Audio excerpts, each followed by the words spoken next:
ओम शांति। 15 अगस्त 2023। बाबा के महावाक्य। मीठे बच्चे, बाप का बिंदी स्वरूप है, उसे यथार्थ पहचान कर याद करो, यही समझदारी है। प्रश्न। बेहद की दृष्टि से स्वप्न का अर्थ क्या है? इस संसार को स्वप्नवत संसार क्यों कहा गया है? उत्तर।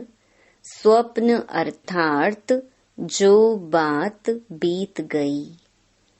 तुम अभी जानते हो यह सारा संसार अभी स्वप्नवत है, अर्थात सतयुग से लेकर कलयुग अंत तक सब कुछ बीत चुका है।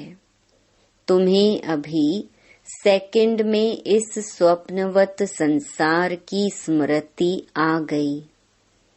तुम सृष्टि के आदि मध्य अंत, मूल वतन, सूक्ष्म वतन, स्थूल वतन को जानकर मास्टर भगवान बन गए हो। गीत। कौन आया मेरे मन के द्वारे। ओम शांति। शिव बाबा अपने मीठे मीठे बच्चों सिकिलधे सालीग्रामों को बैठ समझाते हैं। सालीग्राम ही शिव बाबा के बच्चे ठहरे ना। बच्चे जानते हैं कि हमको वह पढ़ाते हैं जिनको रिंचक भी कोई जानते नहीं हैं। शिव के मंदिर में जाते हैं, परंतु वहां तो इतना बड़ा शिवलिंग देखते हैं। यह थोड़े ही समझते हैं कि हमारा बाबा बिंदी है। जो बच्चे शिव बाबा को इतना बड़ा समझ याद करते हैं, वह करते होंगे, वह भी भोले हैं, क्योंकि वह भी रॉन्ग है। बाप समझाते हैं कि मैं बिंदी हूँ, अब बिंदी को कोई क्या समझ सके। भल कोई कहते हैं अखंड ज्योति स्वरूप है, फलाना है, परंतु नहीं, वह है बिंदी।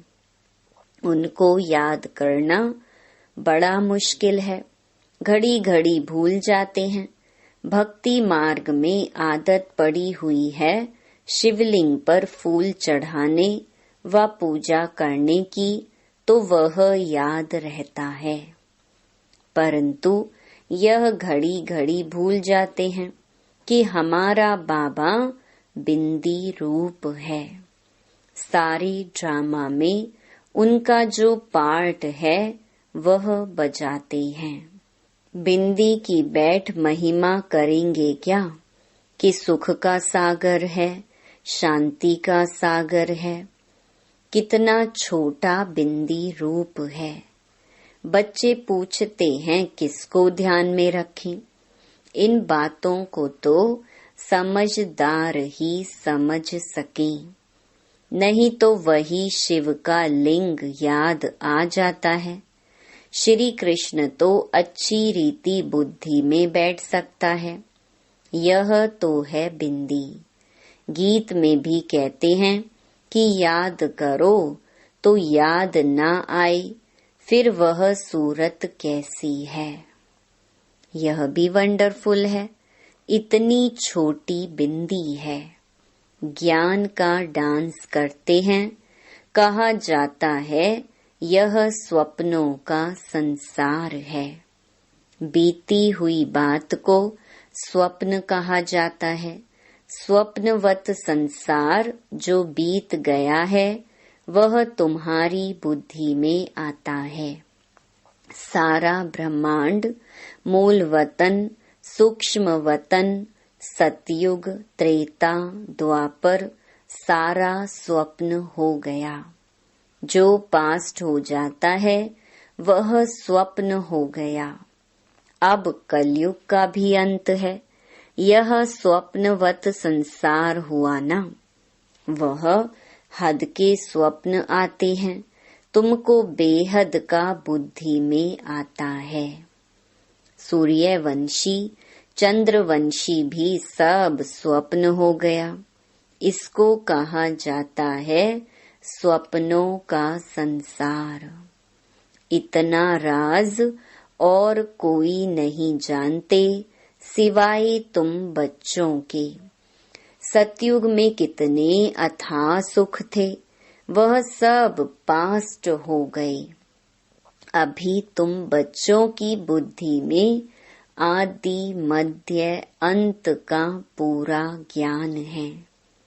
एक बाप की ही याद रहनी चाहिए। बाप जो समझाते हैं और कोई समझा न सके। तुम्हारी बुद्धि में स्वप्नों का संसार है। यह पास्ट हो गया, बुद्धि जानती है ना। तुमको ऊपर से लेकर सारी नॉलेज बुद्धि में है, आदि से अंत तक की। तुम अब त्रिकालदर्शी त्रिलोकीनाथ बन गए हो। त्रिलोकीनाथ बनने से तुम जैसे भगवान हो जाते हो। भगवान बैठ तुमको शिक्षा देते हैं।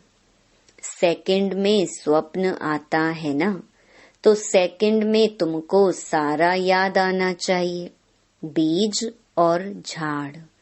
बाबा भी कहते हैं आदि मध्य अंत का ज्ञान मेरे पास है। इसीलिए ही मुझे ज्ञान का सागर नॉलेज फुल जानी जाननहार कहते हैं। जानते हैं हर एक की अवस्था ऐसे ही रहेगी। एक एक की अवस्था को हम क्या बैठ जानेंगे। जो अवस्था कल्प पहले थी उस अवस्था में है, सो तो तुम भी जानते हो। पुरुषार्थ कराने के लिए कहते हैं अच्छी रीति पुरुषार्थ करो। अभी तुमको स्वदर्शन चक्रधारी बनना है। तुम जानते हो यह पास्ट हो गया है। ऐसे देवताएं राज्य करते थे, फिर आकर राज्य करेंगे। पास्ट प्रेजेंट फ्यूचर यह याद करते रहेंगे। उनको ही स्वदर्शन चक्र कहा जाता है। शिवलिंग को याद करने में तो हिरे हुए हैं, तो समझते हैं कि बाबा ज्योतिर्लिंगम है। बिंदी कहें तो मूंझ पड़े। वह समझते हैं आत्मा छोटी है, परमात्मा बड़ा है। अभी तुम बच्चे जानते हो इस कलयुगी दुनिया में इस समय देखो भबका कितना है। इसको माया का भबका कहा जाता है। माया का पॉम्प है। कहते हैं ना अभी दुनिया कितनी अच्छी बन गई है, बड़े बड़े महल बन गए हैं। अमेरिका का कितना भबका है, चीजें कितनी नफीस माना आकर्षक बनती हैं। हम समझते हैं कि यह तो मुलम्मे की चीजें हैं जो अभी खत्म हो जाएंगी। दिन प्रतिदिन बड़ी बड़ी इमारतें, डैम्स आदि ऐसे बनाएंगे जैसे बिल्कुल नई दुनिया है। मायावी पुरुष है ना, आसुरी संप्रदाय का भबका है। यह सब है तिलिस्म माना जादू, अभी गया कि गया। बड़े बड़े साइंस घमंडी जो हैं, उन्हों की बुद्धि में है कि यह सब खत्म हो जाएंगे। एक दो को कह देते हैं तुम इंटरफियर ना करो, नहीं तो सब खत्म हो जाएंगे। अमेरिका अपने को बलवान समझता है, तो जरूर सेकंड नंबर में भी कोई होगा जो सामना करे। गाया हुआ है, 2 बिल्ले लड़ते हैं। यादवों ने अपने कुल का विनाश किया तो वह 2 बिल्ले हुए ना, वही प्रैक्टिकल हो रहा है। तुम बच्चे जानते हो, आगे भी इस समय तुमने ही नॉलेज ली थी, अब भी ले रहे हो। बाप आकर सारी नॉलेज समझाते हैं। जैसे बाप की बुद्धि में है, वैसे तुम बच्चों की बुद्धि में भी है। शिव कहा जाता है बिंदी को। आत्मा में भी सारा पार्ट है, तुम्हारा है ऑलराउंड पार्ट। सतयुग से लेकर कलयुग तक, सतयुग त्रेता में तुम जब सुख भोगते हो तो उस समय बाप का कोई पार्ट नहीं। बाप कहते हैं कि मेरे से भी तुम्हारा जास्ती पार्ट है। तुम सुख में रहते हो तो मैं निर्वाण धाम में हूँ, मेरा कोई पार्ट ही नहीं। तुमने ऑलराउंड पार्ट बजाया है तो थके भी तुम होंगे, इसीलिए लिखा हुआ है चरण दबाए हैं। बाप कहते हैं बच्चे तुम थक गए होंगे, तुमने आधा कल्प भक्ति की, दर दर धक्के खाए हैं। भक्ति मार्ग में भटकते भटकते तुम थक जाते हो, फिर बाप आकर उजूरा देते हैं, पुजारी से पूज्य बना देते हैं। तुम जानते हो हम सो पूज्य थे, फिर पुजारी बने हैं। ऐसे नहीं कि परमात्मा आपे ही पूज्य आपे ही पुजारी है, नहीं, हम ही बनते हैं। भारत ही अविनाशी खंड गाया जाता है। भारत है शिव बाबा की जन्म भूमि। जन्म भूमि पर ही मनुष्य कुर्बान होते हैं। कांग्रेसियों ने भी देखो कितना माथा मारा जन्म भूमि के लिए, फॉरेनर्स को बाहर निकाल दिया। यह जन्म भूमि स्वर्ग थी। फिर 5 विकारों रूपी माया ने आकर हप किया है। हम रावण को बड़ा दुश्मन समझते हैं। यह कोई भी नहीं समझते कि बड़े ते बड़ा दुश्मन माया रावण है, जो हमारी राजाई खा गया है। यह जैसे कि गुप्त चूहे मुहाफिक फूंक देता और काटता रहता है, जो किसको पता भी नहीं पड़ रहा है। काटते काटते एकदम दिवाला मार दिया है। किसको पता नहीं है हमारा राज्य भाग्य छीन लिया है। कोई को पता नहीं है हमारा दुश्मन कौन है। हम कंगाल कैसे बने। माया बड़ा चूहा है। आधा कल्प खाते खाते भारत को कौड़ी जैसा बना दिया है। बड़ा ही बलवान है। अभी फिर तुम चुपके से उस पर जीत पा रहे हो। तुम जानते हो कि हम कैसे गुप्त रीति राज्य ले लेते हैं। जैसे गुप्त रीति गंवाया है, फिर लेते भी गुप्त रीति से हैं। कोई भी नहीं जानते। अभी फिर इस पर जीत पानी है। कितने महीन राज हैं। बाबा की मदद से हम फिर से राज्य भाग्य लेते हैं। कोई हाथ पांव नहीं चलाते हैं। गुप्त रीति से हम अपना बेहद के बाप से वर्षा लेते हैं, जो आधा कल्प रहेगा। वह चूहा माया तो आहिस्ते आहिस्ते खाता है, और तुम अभी राज्य एक ही बार ले लेते हो 21 जन्म के लिए। 84 जन्मों का राज भी तुमको समझाया गया है। इतने इतने जन्म लिए हैं। तुम जानते हो सतयुग में हमारी आयु बहुत बड़ी थी। फिर अपवित्र भोगी बनते हैं तो द्वापर कलयुग में 63 जन्म लेते हैं। यह बाबा बैठ समझाते हैं। कल्प कल्प माया ऐसे राज्य लेती है, फिर हम उनसे लेते हैं। गीत में गाते तो हैं, कौन देश से आया, कौन देश में है जाना, परंतु समझते नहीं हैं। तुम तो जानते हो आत्मा किस देश से आई है, क्यों आई है। सारा चक्कर बुद्धि में है। सारे ड्रामा में हीरो हीरोइन पार्ट है शिव बाबा का। शिव बाबा के साथ पार्टधारी कौन कौन है? पहले पहले जन्म देते हैं ब्रह्मा विष्णु शंकर को, फिर तुम बच्चों को। तुम बाप के साथ मददगार ठहरे। बाप आकर पार्ट बजाकर अपने धाम चले जाते हैं और तुम मददगारों को भी साथ में मुक्ति धाम में ले जाते हैं। तुम मुक्ति धाम जाकर फिर जीवन मुक्ति में चले जाएंगे। कितना अच्छी रीति बुद्धि में रखना चाहिए। तो यह है सपनों का संसार जो बीत गया।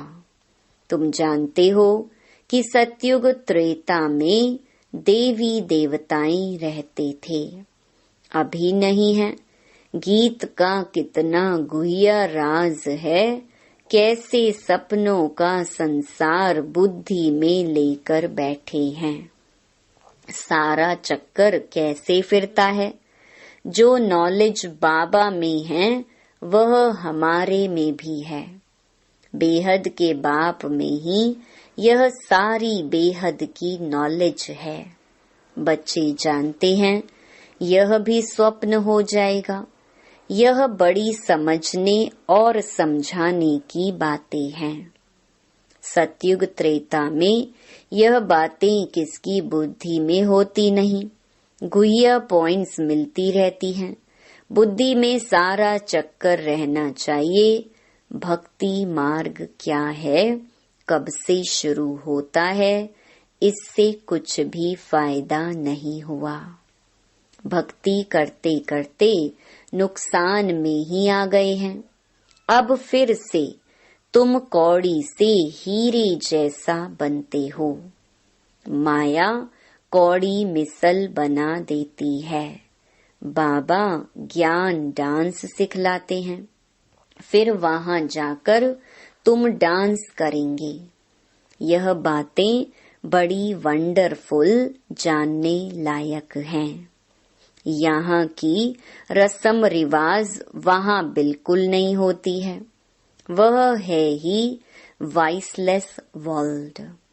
वहाँ माया का नाम निशान नहीं होता। पहले तुम बाबा को याद करो, वर्षा तो ले लो, बाकी वहाँ की रस्म रिवाज जो होगी वही चलेगी। वहाँ की रस्म रिवाज सब नहीं होगी।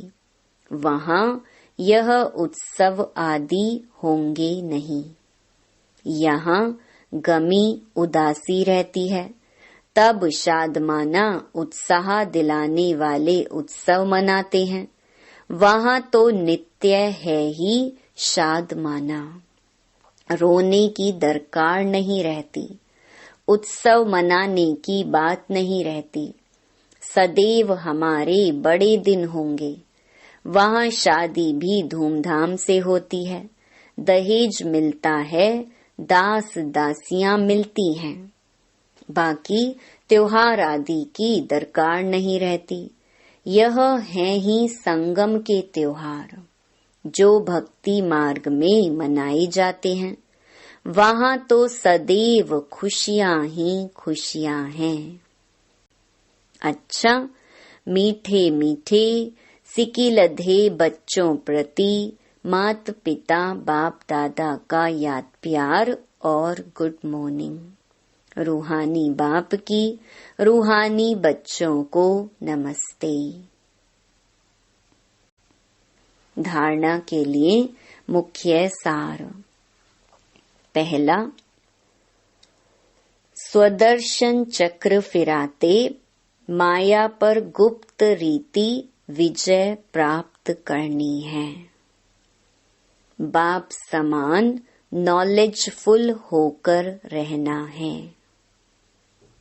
दूसरा, बाप जो है जैसा है उसे यथार्थ बिंदी रूप में जानकर याद करना है। बिंदु बन बिंदु बाप की याद में रहना है, भोला नहीं बनना है। वरदान, बाप के डायरेक्शन प्रमाण सेवा समझ हर कार्य करने वाले सदा अथक और बंधन मुक्त भव। प्रवृत्ति को सेवा समझकर संभालो, बंधन समझकर नहीं। बाप ने डायरेक्शन दिया है, योग से हिसाब किताब चुकतो करो। यह तो मालूम है कि वह बंधन है, लेकिन घड़ी घड़ी कहने व सोचने से और भी कड़ा बंधन हो जाता है, और अंत घड़ी में अगर बंधन ही याद रहा तो गर्भ जेल में जाना पड़ेगा। इसलिए कभी भी अपने से तंग नहीं हो, फंसो भी नहीं और मजबूर भी ना हो। खेल खेल में हर कार्य करते चलो तो अथक भी रहेंगे और बंधन मुक्त भी बनते जाएंगे। स्लोगन, भ्रकुटी की कुटिया में बैठकर तपस्वी मूरत होकर रहो, यही अंतर्मुखता है। ओम शांति।